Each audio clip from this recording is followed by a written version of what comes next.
तो बीसीसीआई ने हंटर चलाया है। बीसीसीआई ने साल के पहले ही दिन मीटिंग की है और मीटिंग में बहुत सारी बातें निकलकर सामने आई हैं। क्या क्या बड़े फैसले लिए गए हैं इस मीटिंग में, कौन कौन इस मीटिंग में शामिल हुआ, आने वाले वर्ल्ड कप के लिए कौन कौन से फैसले लिए गए हैं, खिलाड़ियों के फिटनेस पर क्या फैसले लिए गए हैं, योयो टेस्ट, डेक्सा टेस्ट, इसको लेकर क्या कहा गया है और आईपीएल को लेकर क्या किया गया है, ये सारी बातें, ये सारे फैक्टर्स इस वीडियो में एक एक करके मैं आपको बताता हूं। तो सबसे पहले तो जो बीसीसीआई की रिव्यू मीटिंग हुई है उसके बारे में मैं जानकारी दे देता हूं आपको कि किसके किसके बीच, यानी कौन कौन इस मीटिंग में शामिल हुआ है। तो मीटिंग में सबसे पहले तो बीसीसीआई के सचिव जय शाह थे, बीसीसीआई अध्यक्ष रॉजर बिन्नी, टीम इंडिया के कप्तान रोहित शर्मा, टीम इंडिया के कोच राहुल द्रविड़, एनसीए के प्रमुख वीवीएस लक्ष्मण और साथ ही साथ अंतरिम मुख्य चयनकर्ता चेतन शर्मा। ये वो लोग थे जिनको मीटिंग में शामिल किया गया और इन्होंने ही एक टेबल पर बैठकर टीम इंडिया के लिए आने वाले समय में क्या क्या फैसले लेने हैं उसको लेकर फैसले लिए हैं। और साथ ही साथ ये भी बताया है कि वनडे विश्व कप 2023 जो सबसे प्राइम फोकस है बीसीसीआई का, उसके लिए कौन कौन से फैसले लिए गए हैं। तो कौन कौन सी मुख्य सिफारिशें की गई हैं इस मीटिंग के बाद, अब ये जान लेते हैं। तो सिफारिशों में सबसे पहले तो है कि उभरते खिलाड़ियों को राष्ट्रीय टीम में चयन के योग्य होने के लिए पर्याप्त घरेलू क्रिकेट खेलना होगा।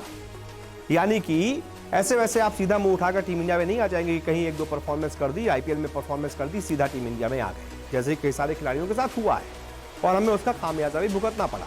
इसलिए बीसीसीआई ने तय किया है कि पहले प्रॉपर घरेलू क्रिकेट, विजय हजारे खेलो, रणजी ट्रॉफी खेलो, सैयद मुश्ताक खेलो, परफॉर्म करके दिखाओ, जरा मेहनत करो सूर्य कुमार यादव की तरह, उसके बाद टीम में आओ।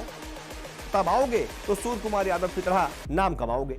इस वजह से सबसे पहले तो यह फैसला लिया गया है कि जो भी युवा खिलाड़ी हैं वो पहले घरेलू क्रिकेट में परफॉर्म करके दिखाएंगे। फिर अगला फैसला लिया गया कि योयो टेस्ट और डेक्सा टेस्ट अब चयन मानदंड का हिस्सा होंगे और खिलाड़ियों के केंद्रीय पूल के अनुकूलित रोड मैप में लागू होंगे। यानी कि अब टीम इंडिया के हर खिलाड़ी को योयो टेस्ट और डेक्सा टेस्ट पास करना ही पड़ेगा, मैंडेटरी कर दिया गया है। कोई भी खिलाड़ी, यानी कि अब जितने मोटे खिलाड़ी हैं, ढीले खिलाड़ी हैं, दौड़ नहीं पा रहे हैं या फिर बहुत कमजोर खिलाड़ी हैं, सब के सब बाहर। योयो टेस्ट पास करो, फिर डेक्सा टेस्ट पास करो। योयो तो आपको पता है फिटनेस के लिए कितनी तेज आप दौड़ पाते हैं, कितने फुर्तीले हैं, और 8 मिनट के अंदर 2 किलोमीटर आपको दौड़ कर दिखाना पड़ता है। उसके अलावा भी कई सारे टेस्ट होते हैं योयो में।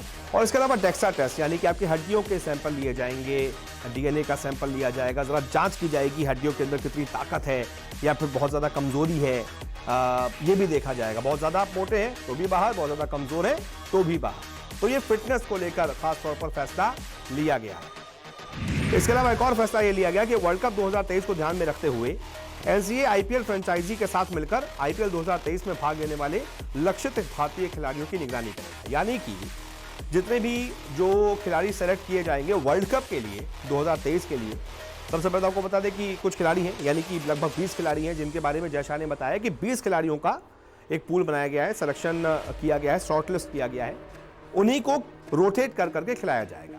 तो ये जो 20 खिलाड़ी हैं ये कैसा खेल रहे हैं, आईपीएल में इनकी क्या परफॉर्मेंस है, साथ ही साथ फिटनेस का लेवल क्या है, कोई दिक्कत तो नहीं है। तो एनसीए यानी कि नेशनल क्रिकेट एकेडमी ये आईपीएल फ्रेंचाइजी के साथ लगातार बातचीत करेगी, लगातार मॉनिटरिंग करेगी अपने खिलाड़ियों की, इन्हीं 20 खिलाड़ियों की। मान लीजिए इनमें से 2 खिलाड़ी मुंबई इंडियंस में, 2 खिलाड़ी रॉयल चैलेंजर्स बैंगलोर में, तो एनसीए इन खिलाड़ियों की लगातार निगरानी करेगा। मान लीजिए रोहित शर्मा और मोहम्मद सिराज आरसीबी से, और ये 20 खिलाड़ियों में सिलेक्शन इनका हो चुका है, ये खेलेंगे वर्ल्ड कप, तो इनका चेक किया जाएगा कि भाई आईपीएल में कोई दिक्कत तो नहीं हो रही, फिटनेस का कोई दिक्कत तो नहीं हो, क्योंकि आईपीएल फ्रेंचाइजी क्या करती है आपको पता ही होगा, पैसे का सारा मामला होता है। तो अगर खिलाड़ी अनफिट भी होता है तो अनफिट में भी खेल जाता है और फिर बाद में पता चलता है कि यार उस समय वो अनफिट था, उसकी फिर चोट लंबी खिंच गई, जैसे कई सारे खिलाड़ियों के साथ हुआ है। बड़े टूर्नामेंट से पहले बाहर, चाहे जडेजा बाहर हो जाए, चाहे जसप्रीत बुमराह बाहर हो गए, फिर शमी हो गए, अलग अलग समय पे बाहर होते रहते हैं खिलाड़ी। तो ये नहीं चाहते हैं अब बीसीसीआई के अधिकारी, वो चाहते हैं कि एनसीए जब लगातार मॉनिटर करेगा, मान लीजिए किसी मैच में विराट कोहली थोड़ा सा चोटिल हो गए, तो अब उनकी आरसीबी उन पर प्रेशर नहीं डाल पाएगी कि आप खेलो अगला मैच, फिर एनसीए वाले तुरंत उनको निगरानी मिलेंगे और रिहैब में ले जाएंगे, क्योंकि उनको वर्ल्ड कप 2023 के लिए तैयार करना है।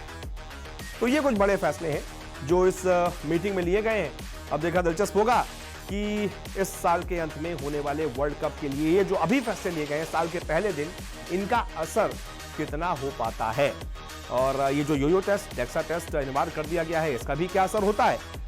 निश्चित तौर पर अब रोहित शर्मा जैसे कुछ खिलाड़ियों के लिए दिक्कत होगी जो थोड़े से जो है आप कह सकते हैं स्लो हैं फील्ड में, थोड़े से मोटे हो गए हैं। ऋषभ पंत या फिर आपके कप्तान रोहित शर्मा या फिर कोई भी और खिलाड़ी लीजिए जो आपको लगता है कि थोड़ा सा हेल्दी है, जिसको योयो टेस्ट पास नहीं करना, तो ऐसे तमाम खिलाड़ियों के लिए दिक्कत बढ़ने वाली है। बीसीसीआई ने हंटर चला दिया है। तो ये पूरा ओवरऑल मीटिंग में आज निचोड़ निकलकर सामने आया है। बहुत बहुत शुक्रिया फिलहाल इस रिपोर्ट को देखने के लिए। सबसे पहले मिलेगी क्रिकेट की हर खबर, कंट्रोवर्सी और इनसाइड स्टोरी पर भी होती है हमारी नजर। क्रिकेटर्स की पर्सनल लाइफ से लेकर इंटरव्यूज तक हम रखते हैं आपको हमेशा अपडेट। इसीलिए हमारे YouTube चैनल को सब्सक्राइब करना मत भूलें। और अगर आप हमें Facebook पर देख रहे हैं तो हमारे Facebook पेज को भी फॉलो कर सकते हैं, क्योंकि क्रिकेट का मतलब है News 24 पर।